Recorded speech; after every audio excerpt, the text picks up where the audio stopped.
वुकीज़ voice में आपका स्वागत है। आज की कहानी का नाम है मारे नाम का किसान, जो कि एक रूसी कहानी है जिसे लिखा है मशहूर Russian philosopher and writer Fyodor Dostoevsky ने। आइए सुनते हैं। वह ईस्टर के हफ्ते का दूसरा दिन था। हवा गर्म थी, आकाश नीला था। सूरज गर्माहट देता हुआ देर रात तक आकाश में चमक रहा था, पर मेरा अंतर्मन बेहद अवसादग्रस्त था। टहलता हुआ मैं जेल की बैरकों के बीच जा निकला। सामान स्थानांतरित करने वाली मशीनों को गिनते हुए मैं बंदी गृह की मजबूत चारदीवारी को घूरता रहा। हालांकि उनको गिनने का मेरा कोई इरादा नहीं, पर यह मेरी आदत जरूर थी। बंदी गृह में यह मेरी छुट्टियों का दूसरा दिन था। आज बंदियों को काम करने के लिए नहीं ले जाया गया था। बहुत सारे लोग चाय पीने के लिए नशे में थे।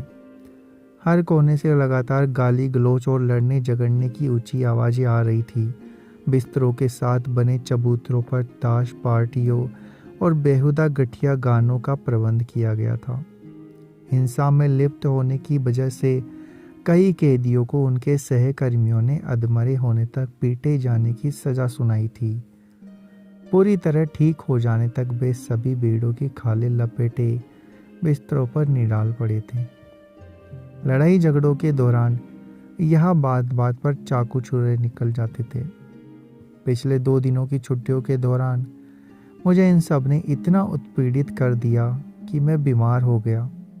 नशेड़ियों का इतना ज़्यादा घृणित शोर शराबा और इतनी अव्यवस्था मैं वाकई कभी नहीं सह सकता था, विशेषकर इस जगह पर। ऐसे दिनों के दौरान बंदी गृह के अधिकारी भी बंदी गृह की कोई सुध नहीं लेते थे। इन दिनों वे यहाँ कोई तलाशी नहीं लेते थे, ना वोदका की बोतलें ढूंढ निकालने के लिए छानबीन करते थे। उनका मानना था कि इन बहिष्कृत लोगों को भी साल में एक आध बार मौज मस्ती बनने की अनुमति मिलनी चाहिए। यदि ऐसा नहीं हुआ तो स्थिति और खराब हो सकती है। आखिरकार मेरा मन इस स्थिति के विरुद्ध गुस्से से भर उठा। इसी बीच एम नाम का एक राजनीतिक बंदी मुझे मिला। उसने मुझे विषाद भरी आंखों से देखा। अचानक से उसकी आंखों में एक चमक आई और उसके होठ कांपे। सब के सब डाकू बदमाश है, गुस्से से उसने कहा और आगे बढ़ गया। मैं बंदी कक्ष में लौट आया। हालांकि केवल 15 मिनट पहले मैं दौड़कर यहाँ से बाहर निकल गया था, जैसे मुझ पर पागलपन का दौरा पड़ा हो। दरअसल 6 हट्टे कट्टे बंदी नशे में दूध तातार गजीन पर टूट पड़े। उसे नीचे दबाकर उन्होंने उसकी पिटाई शुरू कर दी थी। वे जिसे बेवकूफ़ाना ढंग से मार रहे थे, उससे तो किसी की ऊँट की मौत भी हो सकती थी, पर वे जानते थे कि हरक्यूलिस जैसे इस तगड़े आदमी को मार पाना इतना आसान नहीं। इसलिए वे उसे बिना किसी संकोच या घबराहट के पीट रहे थे। अब वापस लौटने पर मैंने पाया कि सबसे दूर वाले कोने के बिस्तर पर गजीन लगभग बिना किसी जीवन के चिन्ह के बेहोश पड़ा था। उसके ऊपर बेड़ की खाल डाल दी गई थी। सभी बंदी बिना कुछ बोले उसके चारों ओर से आ जा रहे थे। हालांकि उन सभी को पूरी उम्मीद थी कि अगली सुबह तक वह होश में आ जाएगा, पर यदि उसकी किस्मत खराब रही होती तो वह भी संभव था कि इतनी मार खाने के बाद वह मर जाता। मैं किसी तरह जगह बनाता हुआ लोहे की छड़ों वाली खिड़की के सामने मौजूद अपने बिस्तर तक जा पहुंचा, जहां मैंने अपने हाथ अपने सिर के पीछे रख लिए और पीठ के बल लेटकर अपनी आंखें मूंद ली। मुझे इस तरह लेटना पसंद था। सोए हुए आदमी को आप तंग नहीं कर सकते और इस अवस्था में आप सोच सकते हैं और सपने देख सकते हैं। लेकिन मैं सपने नहीं देख सका। मेरा चित्त अशांत था। बार बार एम के कहे शब्द मेरे कानों में गूंज रहे थे, पर मैं अपने विचारों की चर्चा क्यों करूं? अब भी कभी कभी रात में मुझे उन दिनों के बारे में सपने आते हैं और वे बेहद यंत्रदानी होते हैं। शायद इस बात पर ध्यान दिया जाएगा कि आज तक मैंने बंदी गृह में बिताए अपने जीवन के बारे में लिखित रूप में शायद ही कभी कोई बात की हो। 15 बरस पूर्व मैंने मृतकों का घर नामक किताब एक ऐसे काल्पनिक व्यक्ति के चरित्र पर लिखी थी जो अपराधी था, जिसने अपनी पत्नी की हत्या की थी। यहाँ मैं यह बता दूं कि तब से बहुत सारे लोगों ने यह मान लिया कि मुझे बंदी गृह इसलिए भेजा गया क्योंकि मैंने ही अपनी पत्नी की हत्या की थी। धीरे धीरे मैं बुलक्कड़पन की अवस्था में चला गया और फिर यादों में डूब गया। बंदी गृह में बिताए अपने 4 साल के दौरान मैं लगातार अपनी अतीत की घटनाओं को याद करता रहा और लगाता था कि जैसे उन यादों के सहारे मैं अपना पूरा जीवन दोबारा जी रहा था। दरअसल ये स्मृतियाँ खुद ब खुद मेरे जहन में उमड़ घुमड़ आती थी। मैं जानबूझकर इन्हें याद करने की कोशिश नहीं करता था। कभी कभी किसी अलक्षित घटना से इनकी शुरुआत होती और धीरे धीरे जहन में इनकी पूरी जीवन तस्वीर बन जाती। मैं इन छवियों का विश्लेषण करता, बहुत पहले घटी किसी घटना को नया रूप दे देता। और सबसे अच्छी बात यह थी कि मैं अपने मजे के लिए इन्हें लगातार सुधारता रहता। इस अवसर पर किसी कारणवश मुझे अचानक अपने बचपन का एक अलक्षित पल याद आया जब मैं 9 साल का था। यह एक ऐसा पल था जिसके बारे में मुझे लगता था कि मैं इसे भूल चुका हूँ, पर उस समय मुझे अपने बचपन की स्मृतियों से विशेष लगाव था। मुझे गांव में अपने घर में बिताए अगस्त या महीने की याद आई। वह एक शुष्क चमकीला दिन था जब तेज ठंडी हवा चल रही थी। गर्मी का मौसम अपने अंतिम चरण में था और जल्दी ही हमें मास्को चले जाना था, जहाँ ठंड के महीनों में हम फ्रांसीसी भाषा के पाठ याद करते हुए ऊब जाने वाले थे। इसलिए मुझे ग्रामीण इलाके में बने अपने घर को छोड़ने का बेहद अफसोस रहा। मैं मुसल से कूट पीट कर अनाज निकालने वाली जगह के वजह से उसके बगल से चलता हुआ गहरी सकरी घाटी की ओर निकल गया। यहाँ मैं अपनी घनी झाड़ियों के जुर्मुट तक गया, जिसने उस संकट सकरी घाटी को कोपसे तक ढका हुआ था। मैं सीधा उन झाड़ियों के बीच घुस गया। वहाँ मुझे लगभग 30 मीटर दूर बीच की खाली जगह में खेत को जोतता हुआ एक किसान दिख गया। मैं जानता था कि वह बड़ी ढलान वाली पहाड़ी पर जुताई कर रहा था और उसके हाँफते हुए घोड़े को बहुत प्रयास करना पड़ रहा था। अपने घोड़े का हौसला बढ़ाने वाली किसान की आवाज़ हर थोड़ी देर बाद तैरती हुई मेरी ऊंचाई तक पहुंच रही थी। मैं अपने इलाके में रहने वाले लगभग सभी गुलाम किसानों को जानता था, पर इस समय कौन सा किसान खेत जोत रहा था यह मुझे नहीं पता था। सच पूछिए तो मैं यह जानना भी नहीं चाहता था, क्योंकि मैं अपने काम में डूबा हुआ था।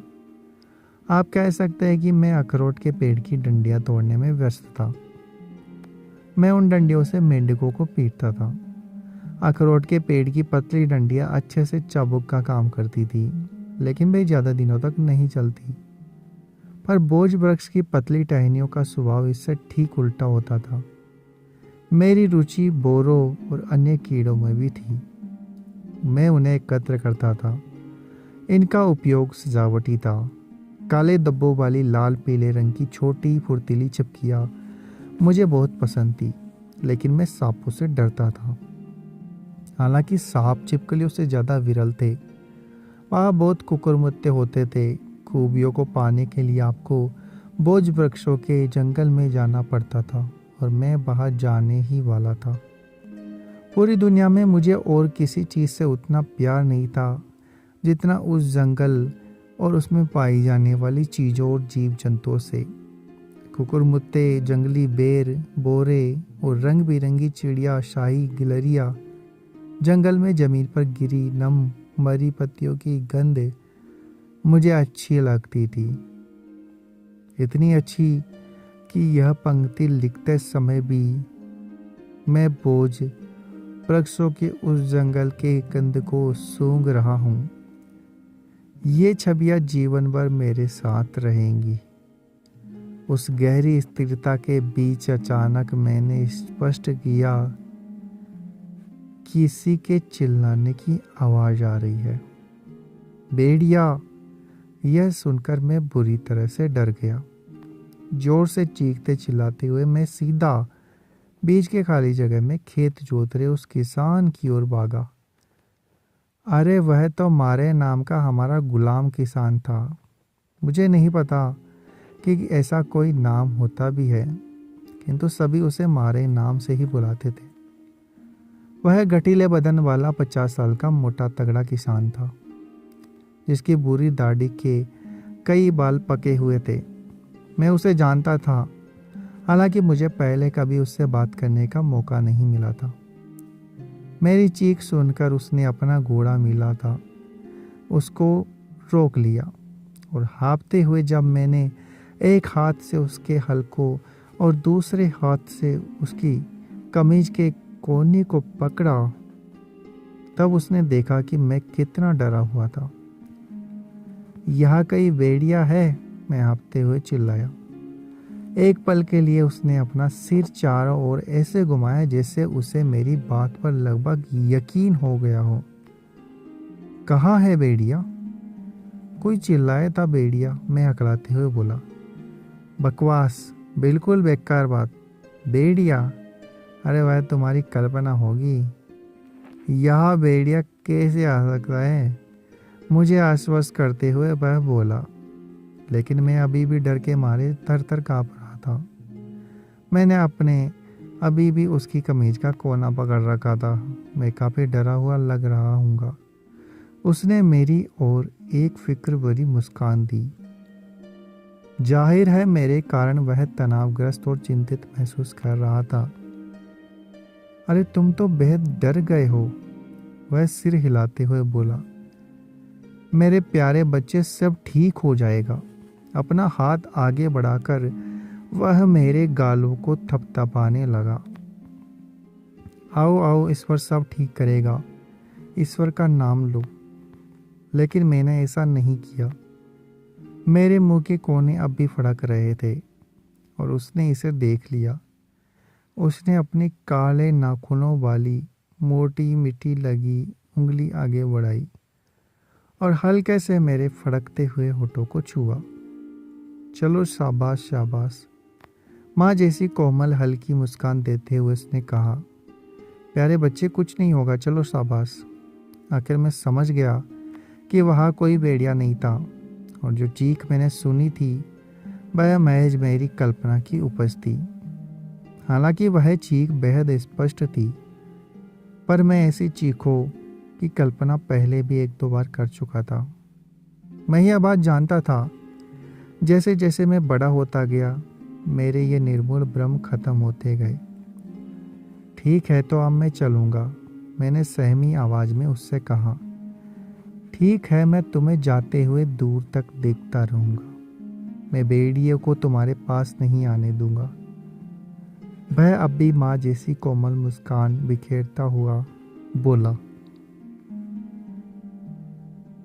ईश्वर तुम्हारी रक्षा करे। चलो शाबाश, भागो। फिर उसने जोर से ईश्वर का नाम लिया। मैं हर 10वें कदम पर मुड़कर पीछे देखते हुए आगे बढ़ने लगा। मारे अपने घोड़े के साथ वही स्थिर खड़ा था। जितनी बार मैं पीछे मुड़कर उसे देखता, वह सिर हिलाकर मेरा हौसला बढ़ाता। मुझे यह मानना होगा कि मारे के सामने खुद को इतना डरा हुआ पाकर मैं शर्मिंदा महसूस कर रहा था, पर सच्चाई यही थी कि मैं अब भी भेड़िए के बारे में सोचकर डरा हुआ था। चलते चलते उस संकरी घाटी की आधी ढलान पार करके मैं पहले बुसोरो तक पहुंचा।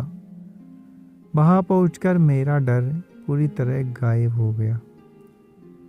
उसी समय मेरा जबरा कुत्ता बालत चौक पूंछ हिलाते हुए दौड़कर मेरे पास पहुंचा।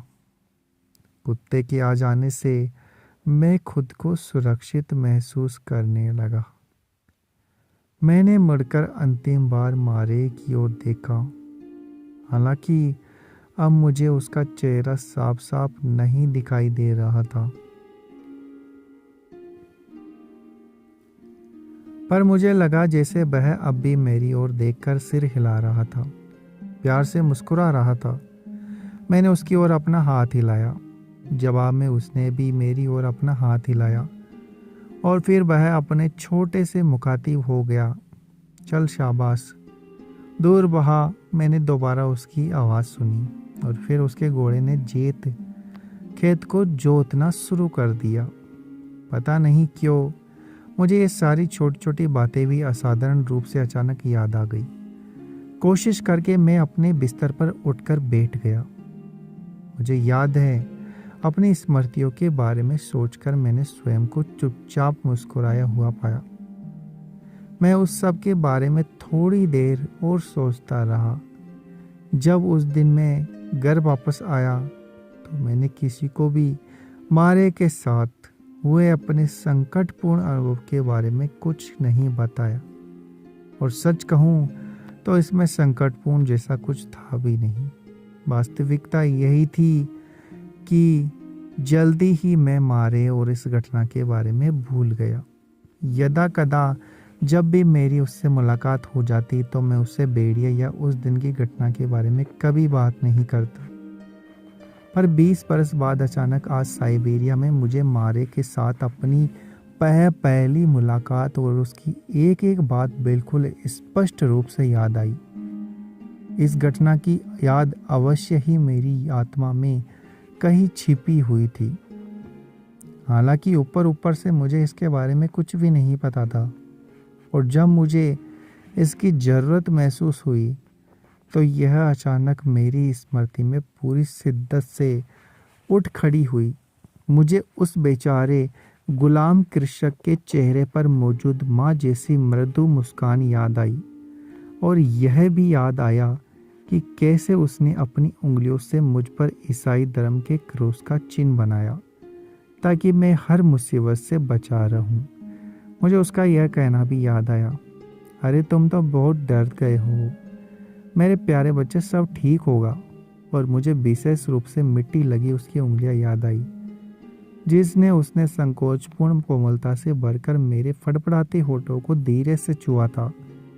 यदि मैं उसका अपना बेटा होता तो भी वह इससे अधिक स्नेह भरी चमकती आंखों से मुझे नहीं देखता। और किस चीज़ ने उसे ऐसा बना दिया? वह तो हमारा गुलाम कृषक था और कहने के लिए मैं उसका छोटा मालिक था। वह मेरे प्रति दयालु था, इस बात का पता नहीं किसी को नहीं चला, ना ही कोई उसके लिए इनाम देने वाला था। क्या शायद छोटे बच्चों से मुझे बहुत प्यार था। कुछ लोगों का स्वभाव ऐसा होता है। वीरान खेत में वह मुझसे उसकी अकेली मुलाकात थी। शायद यह केवल ईश्वर ने ही ऊपर से देखा होगा कि एक रूसी गुलाम कृषक का हृदय कितने गहरे मानवीय और सभ्य भावों से और कितनी कोमल लगभग स्त्रियोचित मृदुता से भरा हुआ था। यह वह गुलाम किसान था जिसे अपनी आज़ादी का कोई ना कोई ख्याल था, ना उसकी कोई उम्मीद थी। क्या यही वह चीज़ नहीं थी जब कॉन्स्टेंटाइन ने हमारे देश के कृषकों में मौजूद उच्च कोटि की शिष्टता और सभ्यता की बात की थी? और जब मैं अपने बिस्तर से उतरा और मैंने अपने चारों ओर देखा तो मुझे याद आया, मुझे शायद ऐसा महसूस हुआ जैसे मैं इन दुखी गुलामों को बिल्कुल अलग किस्म की निगाहों से देख सकता हूँ, जैसे अचानक किसी चमत्कार की वजह से मेरे भीतर मौजूद सारी घृणा क्रोध पूरी तरह गायब हो गए थे। चलते हुए मैं पहले इनको मिलने वाले लोगों के चेहरे देखता रहा। वह किसान जिसने दाढ़ी बना रखी थी, जिसके चेहरे पर अपराधी होने का निशान दाग दिया गया, जो नशे में धुत कर्कश आवाज में गाना गा रहा है, वह वही मारिया हो सकता है। मैं उसके हृदय में झांक कर नहीं देख सकता। उस शाम में एम से दोबारा दर्शन के लिए उस शाम में एम से दोबारा मिला। बेचारा, उसकी स्मृतियों और उसके विचारों में रूसी किसानों के प्रति अच्छे भाव नहीं थे। हाँ, पोलैंड के बंदियों को मुझसे कहीं ज्यादा कटुता का बोझ उठाना पड़ रहा था।